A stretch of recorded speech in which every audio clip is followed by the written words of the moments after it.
Hello, ladies and gentlemen. Welcome back to ServiceNow Interview Guide. In the series of ITSM interview questions, today we discuss one of the most important part, which is what is a CI. In last video, we discussed about what is a CMDB, that is what is Configuration Management Database. Okay. So in the same part, you can say it is a continuance of that one. And today we discuss what is a CI in detail. So we have discussed a bit about CI in past video, but this is a complete detailed part. Okay. So now let's discuss a clear definition. A CI, that is a configuration item, is any component that needs to be managed and controlled to deliver an IT service. Remember, ITSM is about delivering IT services. Okay. And in order to deliver that, what all IT components are being used and managed. So to have a track of all that proper IT components, okay, all these type of IT components are known as CI here. And we are storing these IT components in CMDB, which we discussed in the last video. Please go through that one. It will be more clear to you now. Okay, so this definition highlights anything that support a service. Yes, anything that is supporting a service, helping in delivering it or managing it. Okay, and that needs to be controlled is known as a CI. Now let's decode this definition more in third point. A CI can be any hardware, a software, or a service component. Yes, so it can be in a hardware, like it can be a server. It can be a software, it can be an application, or it can be a service component. It can be a network device or a particular cable or anything. Okay, so all this together is delivering the service, hence this is a CI. If a component impacts the service delivery, it should be a CI. Okay, if it has any impact on the service delivery, then we can say that this is a CI. CI is stored and tracked in CMDB. We discussed in the last video, so make sure you go through it. In simple word, a CI is anything important enough to track for running an IT services. I hope this is more clear to you now. Okay, so diagram. CI in context of a service. We have a business service, and to accomplish or to enable that business service, we have an application CI, then we have a server CI, and then we have a database CI. This is the kind of dependency we have. If the service is, if the CI is database, then it is a database CI. If it is a server, it is a server CI. If it is an application, it is an application CI to deliver an IT service. Common example of CI. CI includes server. A server can be physical or virtual, application, database, network device, cloud resources, business services, anything. Okay. Not everything in IT is a CI. Yes.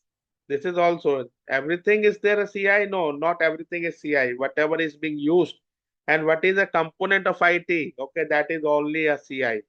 What is not a CI? Very good, important point. Temporary file, personal user data, one-time task, anything that does not impact the service delivery is known as CI. Okay. So ultimate thing is very important. Ultimately, what we want to do, we want to deliver the IT service.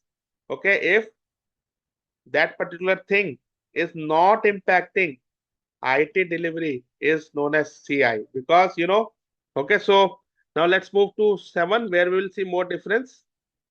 A CI can be a server, a non-CI can be a personal node, it can be a temporary file, it can be one-time task, database and application, all these are the CI. So these non-CI parts are not impacting the service delivery. How can a personal user data is impacting a service delivery? No, it is not impacting. That's why it's not an CI. A temporary file, again, temporary file is not there or it is not impacting the service delivery. That's why it is not a part of service delivery or service, or you can say CI. Okay. So now as a homework, you can do one thing along with these three. In the comment section, ping me what all things can be a non-CI, but it is there. Okay. So just let me know some examples. So I hope what is a CI, what is the use of CI, what is not a CI, you know what all these things are. Now number 8, why configuration items are important. Though we discussed this in detail in last video. This because why CIs are important is because CMDB is very useful to provide service delivery or timely service delivery or save the time. And in that CMDB, we have CI. So that's why it is very important. Okay. But you see, CI help IT teams understanding the service dependencies Once we have the CIs, once we have the relationships, we can easily understand if a service is going down, what all other CIs are dependent on that particular service. That's why it is important. Perform impact analysis. Yes, we know that if a CI is down, if this CI is down, it is having 5 connected CI.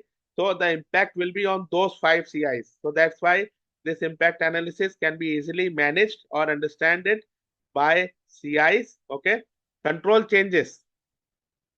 So yes, this is also controlling change, because if we have the dependencies, we can easily see if I make a change in this CI, it is going to impact these other CIs as well. So we have to make sure whatever we are doing, it's not impact other CI. If it is impacting, it must be needed.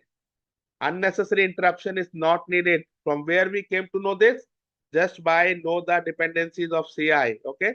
And last is resolve incident faster. Yes, it is happening that also. Just go through the last video where you understand all these things as well. So without CI, CMDB has no real value. That's for sure. So now let us come to next point, which is real world example. So you see here, an application is slow. Okay, so let's say an application is slow. So for this application, we have a CI. So what all things it will show? It will show what server hosts that particular application. It means we have the relationship. Now we know that this particular server is hosting this CI. So from dependencies, we know this is a server CI. Again, we know that there is one database CI which is connected. Finally, support team quickly isolate the issue. Okay, so support team now have the necessary information. They can easily see what all CIs are impacted. Okay, and they can easily troubleshoot. They can speed up the troubleshooting, and they can reduce the mess. Otherwise, they will be in hurry. They are going to search everything. They are going to relay messages to all the company. But now they know what and where and how to react, how to act. Okay, how to communicate, where to communicate. So all this information is coming via the CI and its dependencies, which is stored in CMDB. So that's why it is very, very much important. Common interview mistakes, treating everything as CIs. No, everything is not CI. Most of the things are CI, which is directly impacting the service delivery. Okay. So you can see, I already give you a homework like what is not a CI. Provide example in the bottom. Ignoring CI relationship. This is a very big mistake, and you should not do that. In your CMDB, make sure you have every relationships available, and you will be able to understand each and every relationships. Confusing CIs with asset. You should not confuse CI with asset. There is an difference between that. There is a bar between both. I will discuss in detail in later videos, talking only about tools. So it's very simple. So now interview ready structure.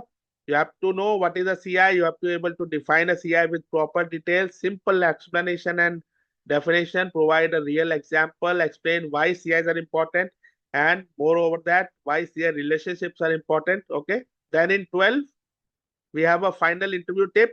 Always link CI to service delivery. Okay.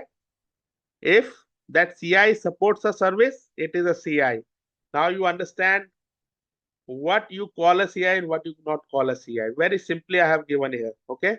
So closing note, next is CMDB versus asset. This is very important topic and very common. Okay. So configuration items are the building blocks of CMDB. Now you understand it. Let me know your doubts and questions. Okay. Thank you so much. Subscribe to the channel. Bye bye.